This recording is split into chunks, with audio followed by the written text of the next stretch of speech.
Good night, good evening, good evening. It is the end of day of 378 of From Here to Jerusalem.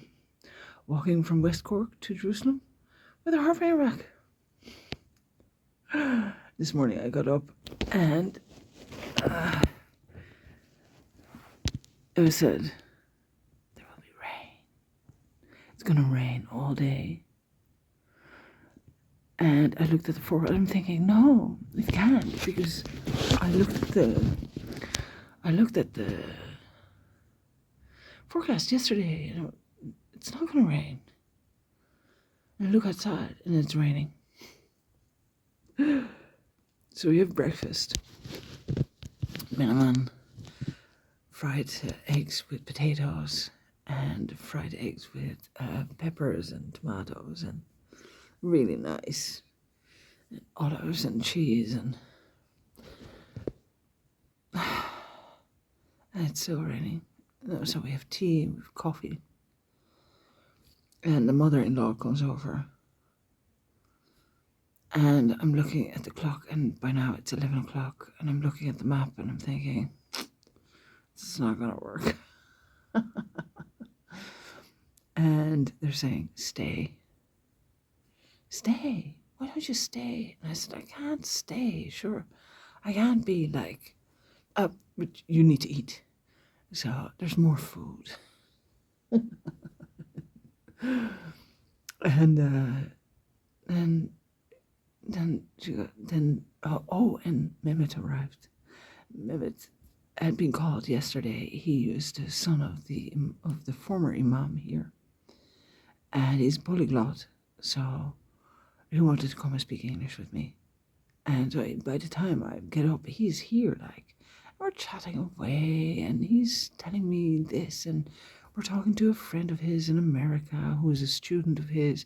He teaches like Bulgarian and Turkish and Ottoman Turkish online, and I have questions, like, and then I go, why don't I show you some of the historical stuff in the village? There used to be a Roman settlement here, and there is an old church, and there isn't much left of it, but it's there. And I say, okay, and we walk outside, and there's these lambs, and he said, do you want to see the mosque as well? And I go like, yeah, actually, I have lots of questions. You're a son of an imam. There's stuff I'd like to know. So he's telling me about this house, and it says on the house that it should not be painted over, so that mankind will be remembered of the historical value of the house, because it has all these stones. Now the entire house is painted white, so they didn't obviously pay attention to what was on the plaque. And it's in Greek. Because this whole area, of course, is Trachea. Now Trachea, at the forming of the separation of Greece and Turkey, the forming of the Turkish state in 1922. Sound familiar, right? If you're from Ireland. What they did is they moved the Greeks out of the Turkish part, and so this had been happening before as well. I don't remember exactly how this works, but Turks have been brought to Greece, and Greeks have been brought to Turkish settlements. And now in the separation, the famous story of Smyrna, Izmir, where the Greek population was just moved out. Like they were given like 48 hours or whatever to get out of the city. And there's this diaspora of people that left everything behind. And this is one of those regions, of course. Like this still, I don't have the issue anymore of the actual physical border, but it's still there.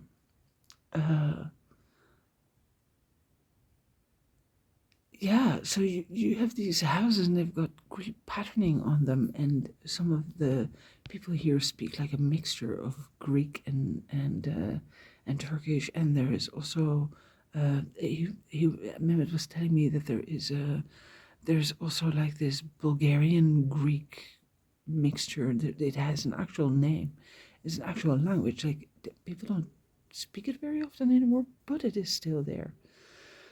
But of course, everybody knows him as well because he's the son. He's now grown up, but he grew up in this village, and everybody, all these old women are talking to him, and I'm just having like a great time because they are just, the formalities of the way they go about conversations here. Like you have you say hello, and then you say welcome, and then you say it's great to be welcomed, and then you get like, then who is this? This is your boundary. It's a stranger. Miss Safia is a guest from Ireland, and she's staying. We're showing her around, and then you get the questions. So where are you from? Where's your husband? Is your husband not there? Do you have children? How many children? Where are your children? Are they married? How old are you? What, you're walking? Like, but in the meantime, I'm having this conversation with Mehmet about why I'm walking, and because he's the son of the Imam, and he actually has read the Quran, and he knows about the parallels. He goes like, harp, your instrument, it's a harp. And I go, yeah, King David. And he goes, David, yes, I know about this. This is mentioned in the Quran. And he has this instrument, and he sings from this holy book. And I said, yeah, we call it the Psalms, and they're like some of the most important prayers within Christianity. And he goes like, yes, I know about this. And I say, and Kudus, Jerusalem is like the most important place for pilgrimage for Christianity. Yeah, I know, I've been there. I went there 4 years ago. I saw all these religions come together there. I said, so, if I say Hajj Gibi, you guys go to the Kaaba in Mecca and Medina, and he says, yeah, we also have pilgrimage to, a pilgrimage to Jerusalem. That's the second, everybody who goes to God, the Kaaba, they should also go to Jerusalem. I said, there you go. And that's what I'm talking about. And he said, now I understand. He says, would you like to see the mosque? I said, I would love to see the mosque. And he's telling me about, he goes and does his prayer. I'm sitting there, I'm admiring the tiles, like tile work in Turkey, like all the blues.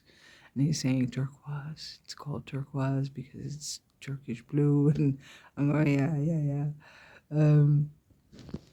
But I thought that most of the, like in this mosque, they had like the names of, you've got the name of Allah, and Allah is there. And then on the other side, you've got the name of Muhammad, of course. Allah, Muhammad, and then the second line, which is God is great, and God is great, and prophet, and Muhammad is his prophet. Yeah, but that's not how it's translated, and this sits over. It's pointed towards Mecca. The front of the mosque is pointed towards Mecca, and then you have the names of the men who come afterwards, who actually represent what the entire Islamic tradition is based on what they do with the words that Muhammad comes up with. Like, some of this writing is just it's so interesting, and I know so little about it. So I said to him, I was told in this village where I was handed over to the gendarme, basically, by the army, by the muhtar, by the imam. They were like, can't deal with you. Which I'm sure they actually didn't mean like that, but I think they really didn't know what to do with me, because there are no tourists in this village.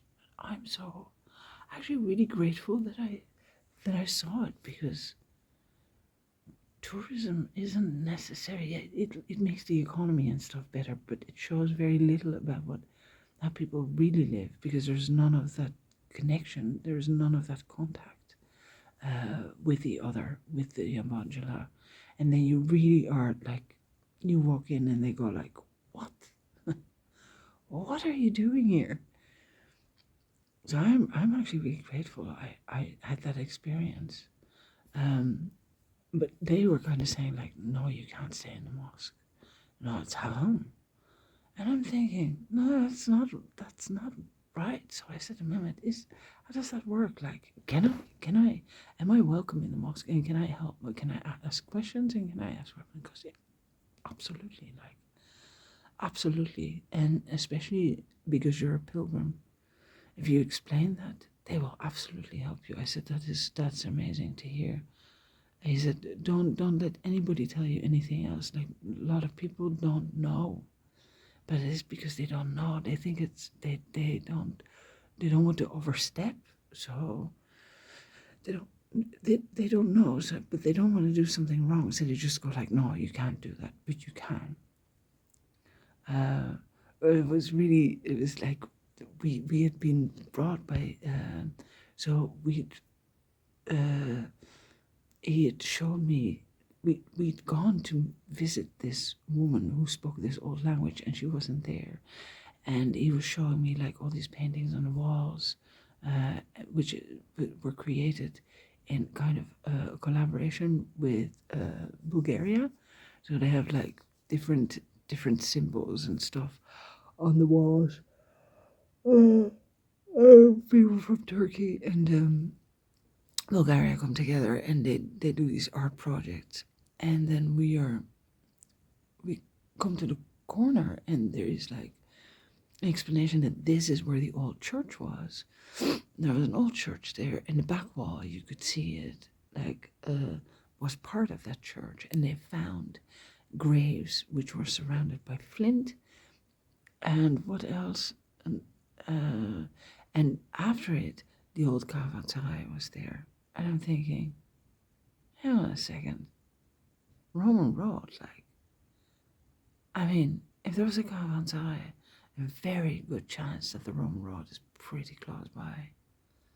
Because the early Ottomans would have used the old Roman roads. And I go like, And then this guy on the other side of the road goes like, they're chatting away, and he goes, this is a pilgrim. And he says, we work with pilgrims all the time, especially from France. Like, they come here with groups and they walk. I said, okay.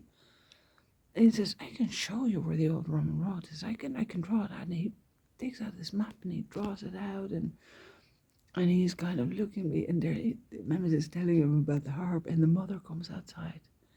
And Mehmet says, oh, Mrs. So-and-so.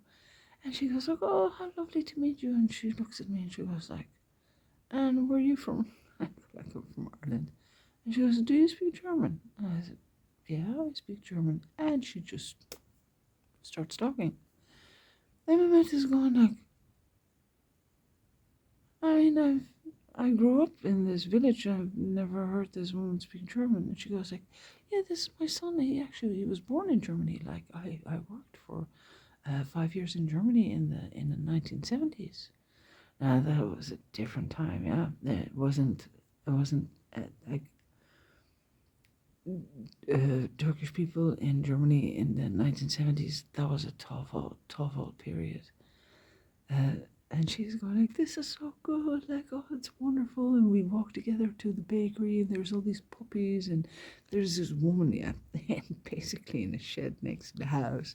There's like two wood-fired ovens, and she bakes like this amazing bread for the entire village. Okay then. Now, for like, what is it? €1. €1 love, and they're big. But by now, like, we've been gone forever. And then this guy goes like, I can show you the museum. And in the museum, they actually have on display how these graves were done with the flint around it. And there's a Roman grave as well. Is in there, Roman grave, like a pottery cover to a Roman grave. Roman water pipes. There were two Roman water pipes running into the village. Now this place has been downgraded to a village because we're standing in front of like a cinema which was opened in 1967 and had like 300 chairs. It was one of 3 cinemas. Now it's a village, but it used to be like a bigger town. That's how the caravanserai was there. This is a Roman road. And I say, Roman road? And he goes, yes. And I said, Crusades. And he points, and I'm looking in the window, and I go, who's making all this art? And there's like paintings of crusaders and knights with armor and so. And he goes like, that's me and my mom. And I'm going like, okay, so what's the deal here? And he goes like, he shows me the road, the Roman road on the map, which I'm gonna walk tomorrow. I mean, yeah. And they come and visit then this evening as well. We go visit the mosque, we go visit the museum. There is like a stone with an inscription, 2 Caesars came from this area. I had an amazing, 2 Caesars came from it. And then we go back to the house. And she goes, we gotta go visit the neighbors for a cup of coffee. And there's like another group of women sitting there drinking coffee. And we're watching it rain. It's raining on that side. It's raining on that side. But I'm in that house and it's not raining. And I keep teasing her. I keep saying, like, you told me there was rain. There is no rain. There's rain over there. There's rain over there. There's no rain here. She goes like, oh, I hope there's rain. And I'm thinking, I said to her, maybe there's no rain because I'm here. Like, because I always avoid the rain. And she goes, that's terrible. Because we need the water. I said, I'm really sorry. But maybe if you stay, it'll start raining. You go back to the house, it comes down in buckets.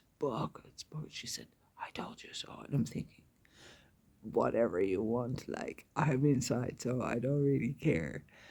My clothes got washed. I was fed again like this amazing chicken thing with broad beans, young broad beans, and the young almond, the sour almonds. Homemade bullock, really good yogurt with dried red pepper and mint, salt. Oh, I'm so happy. Like, I've got a happy tummy. It's late now. I did manage to edit one video. I should do another one, but I also have to sleep because I have another 25 kilometers to do tomorrow. There will be a bit of mud because it really did rain. And I saw the museum. They have like a scary festival, like basically like Halloween, but then on the 6th of January. Some things are the same everywhere. And they have kind of a Beltane. Tomorrow is like Beltane here, at the beginning of spring, and they have like the pagan fires and the jumping over the fire. I mean, some things are the same everywhere, right? And then some things are completely different. And then she says, what else can I do for you? I said, you don't have to do anything for me. And she says, I can sew you anything. And she comes out with this skirt, which is just perfect. I said, if it doesn't weigh more than 100 grams, I'll bring it. But if it's anything that weighs more, then I won't. And she comes out with this blue skirt with flowers on it, and I'm thinking, yeah, it's perfect. I don't have to blend in because I'm too tall. I can't blend in the way I walk, the way I talk. I'm always going to be a Yamanja, but at least I can, do a look-alike thing. And yeah. And Elif, the daughter, she was looking after me yesterday. It's been a good day, like, It's time for me to go to sleep, though. It's late. It's been good. Tomorrow is another day. Tomorrow we walk on, and hopefully I'll get to see the sea tomorrow. It could be raining. I don't know. I'm hoping it'll pass over tonight. Miss us completely.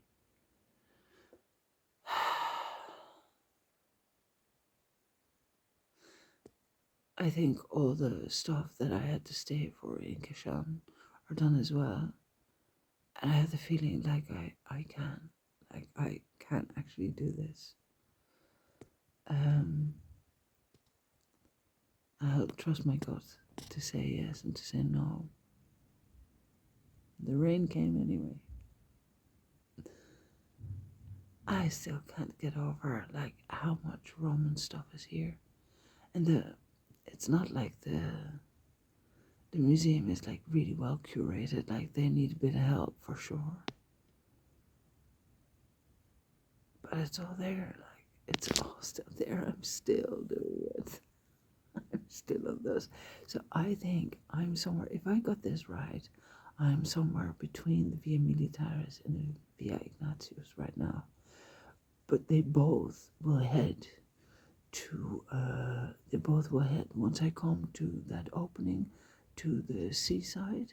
That is where the Ignatius goes up to the Via Militaris. I'm just on one of the side legs, and I will be heading for Chanakla. So really, this road, you shouldn't, if you really want to follow the Rome road, you have to go to Istanbul.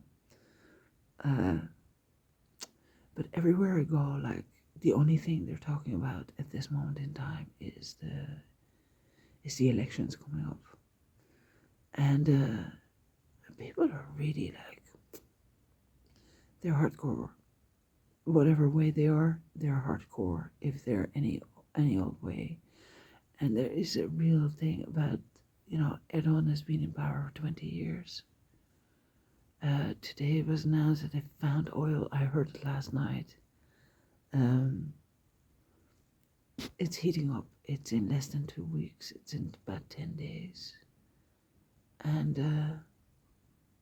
I can't be going to Istanbul because I would arrive there just after that. I think it's better to stay, to take this road. But tomorrow, I will be walking along a Roman road. I'm just so chuffed, like. I'm super chuffed. The man was just drawing it out on a map. What can I say? Good night. Tomorrow will be another day.